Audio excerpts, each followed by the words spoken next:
Bonjour, nous allons découvrir le Burden Stitch, B-U-R-D-E-N, Stitch, que je vais traduire moi. Alors j'ai cherché toutes les traductions possibles, je n'ai rien trouvé d'intéressant, donc je vais le traduire en point de cargo. En fait, burden c'est charge, c'est toujours quelque chose de lourd, et ce point il se fait comme des empilages de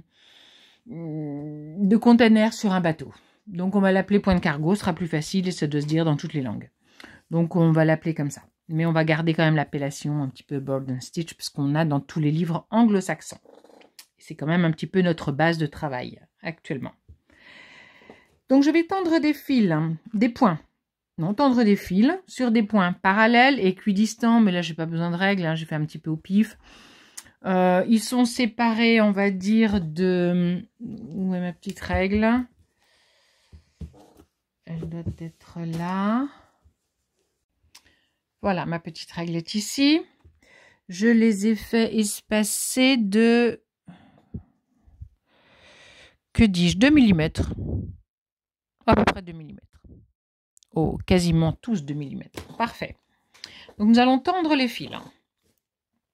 Avec 2 fils de moulinet et une aiguille à broder 8. Je me suis accrochée derrière, délicatement, comme nous avons l'habitude de faire. Là, ça va être très simple, en couchure, donc gauche-droite, bien tendu, droite-gauche. Ça, vous savez, et c'est facile. À tout de suite.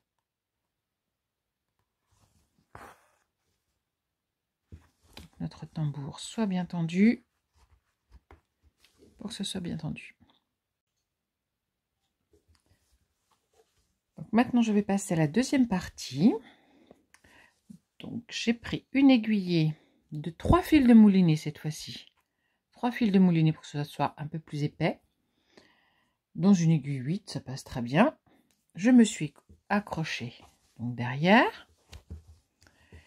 Et nous allons broder des perpendiculaires. Alors, chaque point, donc les points vont être verticaux, perpendiculaires au jaune. Et espacés de, comme dirait Hazel Blancamp, de l'épaisseur d'un ongle. C'est-à-dire quasi côte-côte, mais pas collés. Alors c'est parti. Et on va enjamber à chaque fois une ligne jaune. Sauf que là, je n'en ai pas. Donc je vais m'arrêter. Alors, où est-ce que je vais être pour que vous voyez bien? Si je fais un gros zoom, ça va peut-être être trop gros. Je vais réduire un petit peu. Toc. Un petit coup de lumière. Non, pas trop. Allez, c'est parti. On y va. En fait, ce que nous brodons, c'est tout petit. Par rapport à mon ongle. Alors, je vais faire les points parallèles. Alors, je préfère les faire un tout petit peu espacés pour qu'on voit. Et après, chacun module selon ce qu'il veut faire. Il faut faire des essais ensuite. Donc, vous retrouverez ce point sous l'appellation Burden Stitch. Et moi, je le traduis un petit peu en point de cargo.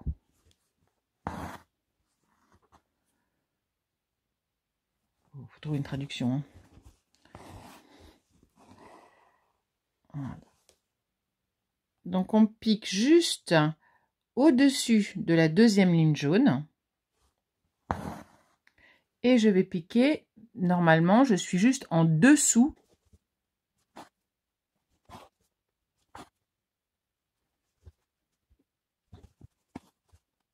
Je me partir bien, c'est ce que je fais.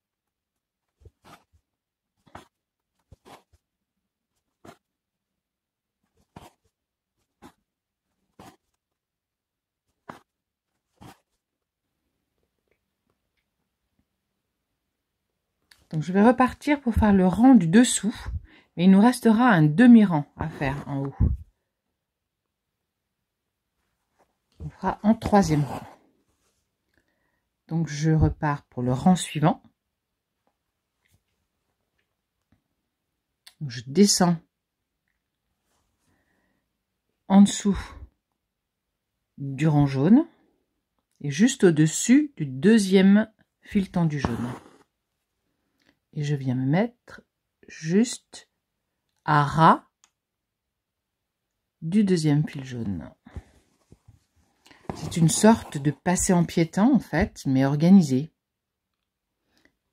Et on va faire un point entre chaque. C'est pour ça que le premier rang est très important. Très souvent je le défais en fait. Et là je vais le défaire aussi parce qu'il est trop espacé. La mise en route de ce point est toujours un petit peu compliquée. Parce que on donne les bases. Donc là je vais en faire deux points. Une fois que c'est lancé, c'est bon. Une fois que le rythme est trouvé, donc là, je vais en faire 2 dans cet endroit-là. Il ne faut pas hésiter à défaire au départ.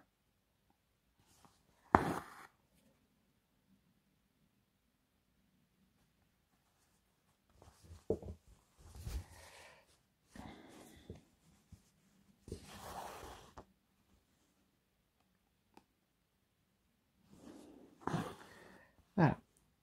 J'enjambe un fil tendu jaune et je vais juste en dessous, je m'arrête juste en dessous de l'autre jaune et entre 2 points orange.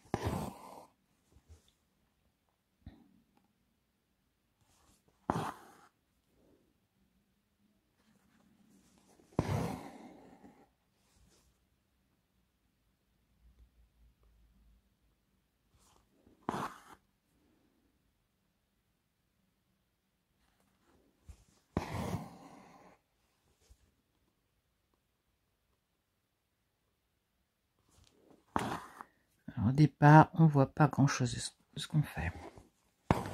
On verra mieux après.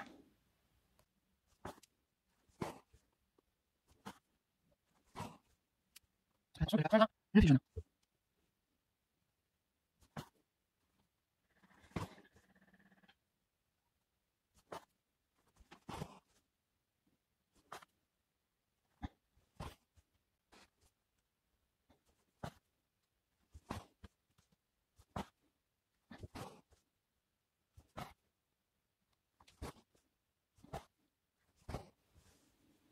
On va reprendre un rang entier, je refinirai le haut après.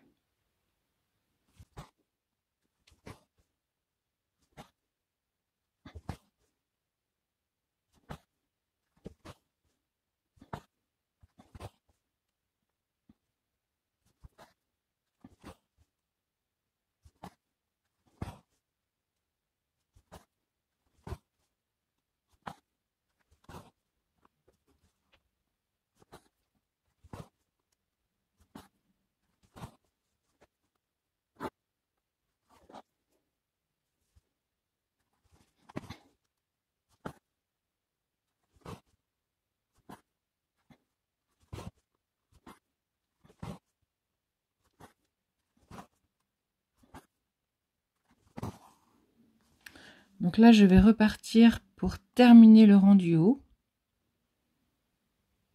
qui est un demi-rang.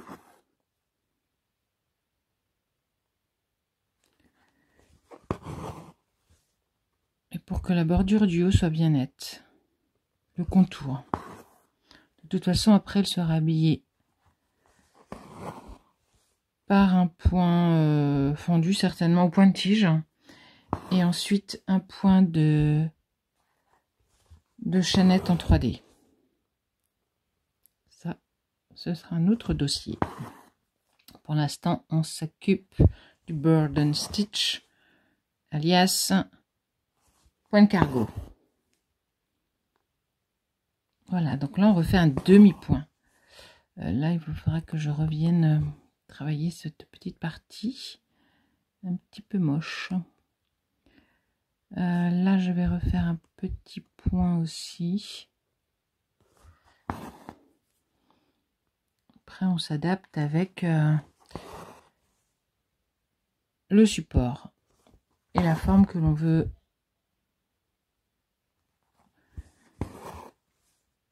avec le résultat qu'on souhaite.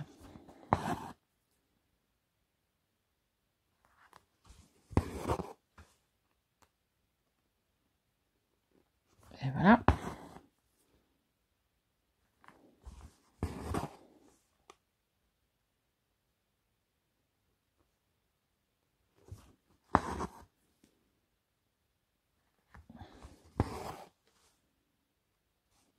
Voilà, je trichote hein, pour avoir un arrondi comme je le souhaite. Je trichote pas, je m'adapte à mon support. Oui, celui-là me paraît quand même beaucoup plus joli que l'autre côté. Il va falloir que je refasse ça. Celui-là, il faut que je triche un peu. Voilà. Et là, on repart ici. J'en refais un deuxième. Tant pis. J'en ferai un entre les deux.